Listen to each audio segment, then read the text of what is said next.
स्वागत है। आज हम शराब मतलब अल्कोहलिक ड्रिंक्स के विज्ञान, इतिहास और असर की गहराई से पड़ताल करने वाले हैं। हाँ, बिल्कुल। हमारे पास एक काफी डिटेल्ड वीडियो एनालिसिस है और हम उसी के जरूरी पॉइंट्स को समझने की कोशिश करेंगे। इसमें हम अमित की कहानी को भी साथ लेकर चलेंगे। एक होनहार लड़का था, कॉलेज में दोस्तों के साथ सेलिब्रेशन के नाम पर पीना शुरू किया और फिर धीरे धीरे उसकी पूरी जिंदगी ही शराब के इर्द गिर्द सिमट गई। और ये कहानी, जैसा आपने कहा, सिर्फ अमित की नहीं है। भारत में ऐसे कई लोग हैं। सही बात है। तो आज का हमारा मिशन क्या है? समझना कि शराब असल में है क्या, कैसे असर करती है शरीर और दिमाग पर, क्या कोई सेफ लिमिट सच में है, और जो बातें हम सुनते हैं उनमें कितना सच है। बिल्कुल, चलिए शुरू करते हैं।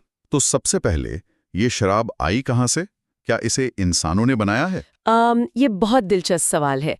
असल में शराब बनाने की जो प्रक्रिया है, फर्मेंटेशन या खमीरीकरण, वो कुदरती है। कुदरती कैसे? जब फलों में या अनाज में जो शुगर होती है उसे यीस्ट जैसा एक फंगस इस्तेमाल करता है तो वो इथेनॉल बनाता है। यही अल्कोहल है। ये लाखों सालों से हो रहा है। अच्छा। हाँ, एक ड्रंकन मंकी हाइपोथेसिस भी है। शायद हमारे पूर्वजों ने जमीन पर गिरे ज्यादा पके फल खाए होंगे और पहली बार नशा महसूस किया होगा।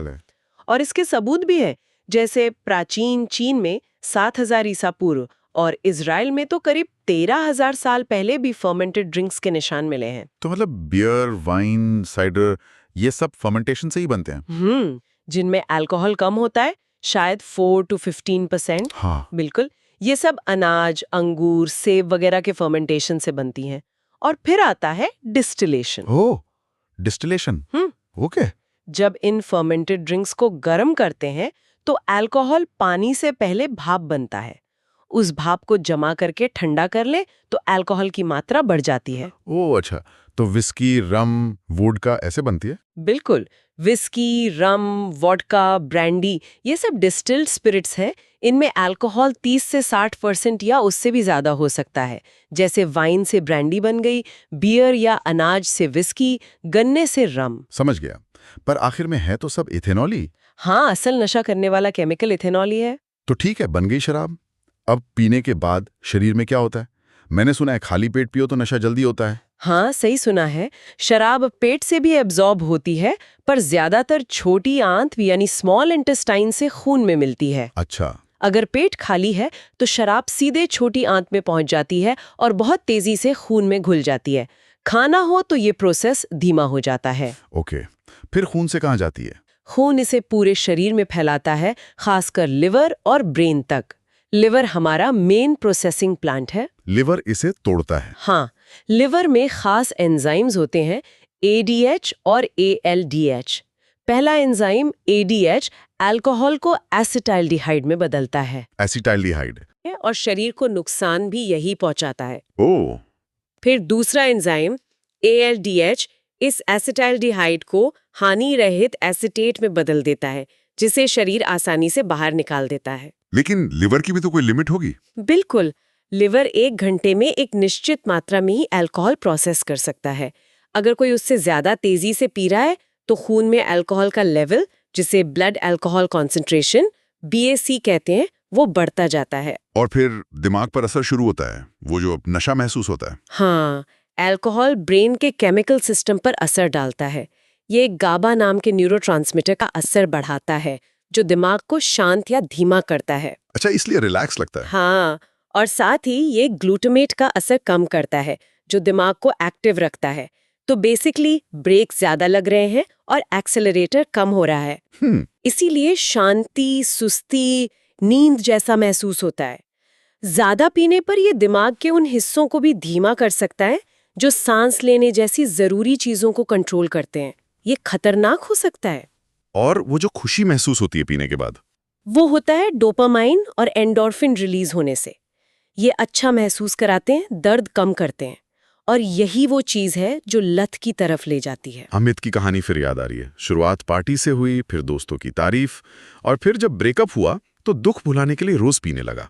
बिल्कुल, ये जो टेम्पररी आराम मिलता है ना, गाबा, डोपामाइन, एंडोर्फिन से, ये तनाव या दुख से भागने का एक आसान पर नकली रास्ता बन जाता है। और फिर क्या होता है, दिमाग को उसी आराम के लिए और ज्यादा शराब चाहिए होती है। इसे टॉलरेंस कहते हैं। मतलब अब कम में वो बात नहीं रहती। सही। और धीरे धीरे शरीर और दिमाग शराब के इतने आदी हो जाते हैं कि उसके बिना नॉर्मल फंक्शन करना मुश्किल हो जाता है। यही अल्कोहल डिपेंडेंस सिंड्रोम है। और छोड़ने की कोशिश करो तो विड्रॉल सिम्टम्स आते हैं, हाथ कांपना, घबराहट, पसीना आना, नींद ना आना, क्योंकि शरीर अब शराब की मौजूदगी के हिसाब से एडजस्ट हो चुका है। ये तो बहुत सीरियस है। पर एक सवाल जो हमेशा आता है, क्या कभी कभार थोड़ी सी पीना ठीक है, जैसे लोग कहते हैं? WHO तो कहता है कोई सेफ लिमिट नहीं है। WHO की बात बिल्कुल सही है। वैज्ञानिक तौर पर देखें तो अल्कोहल की कोई भी मात्रा शरीर के लिए पूरी तरह सुरक्षित नहीं मानी जा सकती। लेकिन लंबे समय तक पीने के असर क्या हैं? असर बहुत गहरे और खतरनाक हो सकते हैं। दिमाग पर ही देखें तो ब्रेन सिकुड़ सकता है, खासकर फ्रंटल लोब, जो सोचने, समझने, फैसले लेने, इमोशन कंट्रोल करने के लिए जरूरी है, और हिपोकैम्पस, जो याददाश्त के लिए अहम है। ब्लैकआउट भी तो होते हैं। हाँ, ब्लैकआउट यानी कुछ समय की याददाश्त पूरी तरह गायब हो जाना, ये आम हो जाता है। और लिवर का डैमेज तो स्टेज में होता है। कैसे? पहले फैटी लिवर, मतलब लिवर पर चर्बी जमना, फिर अल्कोहलिक हेपेटाइटिस यानी लिवर में सूजन, फिर फाइब्रोसिस जिसमें लिवर में रेशे बनने लगते हैं, वो सख्त होने लगता है, और आखिरी स्टेज है सिरोसिस। सिरोसिस? हाँ, इसमें लिवर बुरी तरह डैमेज हो जाता है, ठीक से काम नहीं कर पाता, और ये डैमेज अक्सर परमानेंट होता है, ठीक नहीं हो सकता। बाप रे। और शरीर के बाकी हिस्सों पर? असर हर जगह होता है।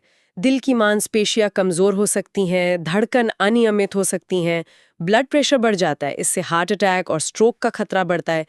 पैंक्रियाज में सूजन आ सकती है, जिसे पैंक्रियाराइटिस कहते हैं। किडनी डैमेज हो सकती है, पेट में अल्सर हो सकते हैं, इम्यून सिस्टम कमजोर हो जाता है। ये तो बहुत लंबी लिस्ट है। अच्छा, कुछ आम धारणाएं हैं शराब को लेकर, जैसे लोग कहते हैं रेड वाइन दिल के लिए अच्छी है, इसमें कितनी सच्चाई है? ये एक बहुत बड़ा मिथक है। हाँ, रेड वाइन में अंगूर से आने वाले कुछ एंटीऑक्सीडेंट्स होते हैं, जैसे रेस्वेराट्रॉल। हाँ, सुना है। पर उनकी मात्रा इतनी कम होती है और अल्कोहल का नुकसान इतना ज्यादा होता है कि वो कथित फायदा कहीं टिकता ही नहीं।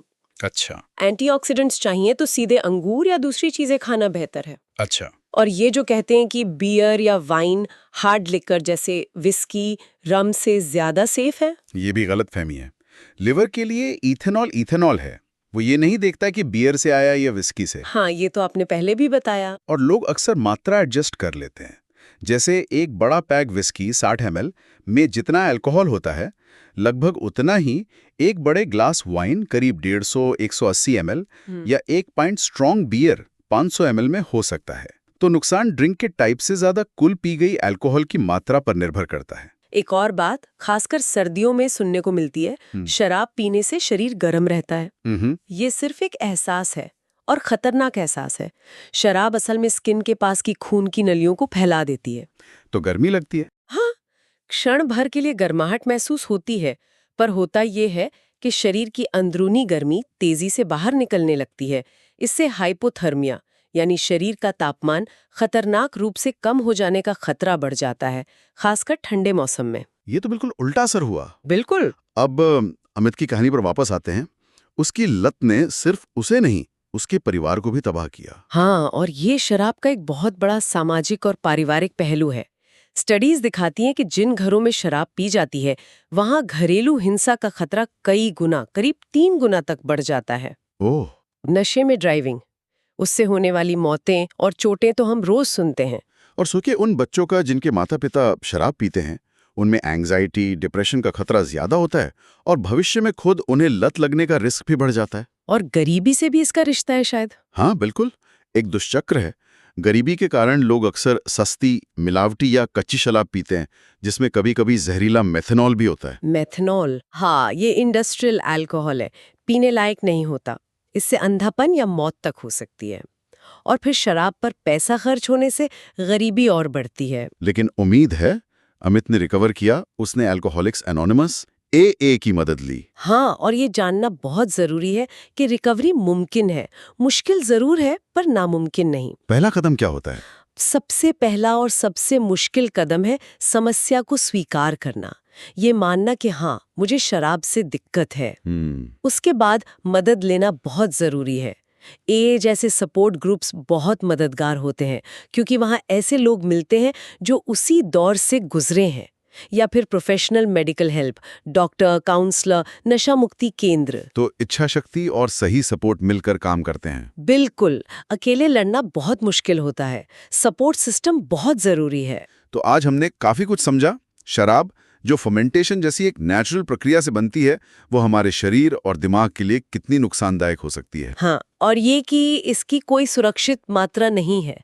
सेहत के फायदों वाले मिथक ज्यादातर झूठे हैं। और इसका असर सिर्फ पीने वाले पर नहीं, बल्कि उसके परिवार, उसके आसपास के लोगों और पूरे समाज पर पड़ता है। बिल्कुल, लत एक बीमारी है, ये समझना जरूरी है, लेकिन सही मदद और कोशिश से इससे बाहर निकला जा सकता है।